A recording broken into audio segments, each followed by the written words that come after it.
A group of countries said on Tuesday that issues concerning Xinjiang, Hong Kong and Tibet are China's internal affairs, expressing opposition to politicization of human rights, double standards and interference in China's internal affairs under the pretext of human rights.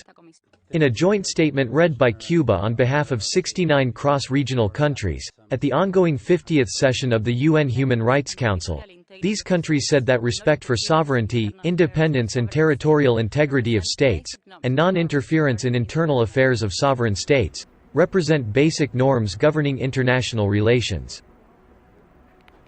Xinjiang, Hong Kong and Tibet-related issues are China's internal affairs.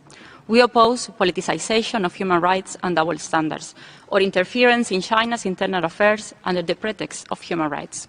We maintain that all parties should abide by the purposes and principles of the Charter of the United Nations, adhere to the principles of universality, impartiality, objectivity and non-selectivity, and respect the right of the people of each state to choose independently the path for development in accordance with their national conditions.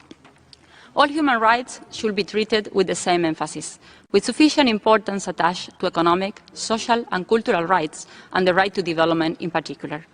Today, human beings are faced with multiple challenges, including the COVID-19 pandemic.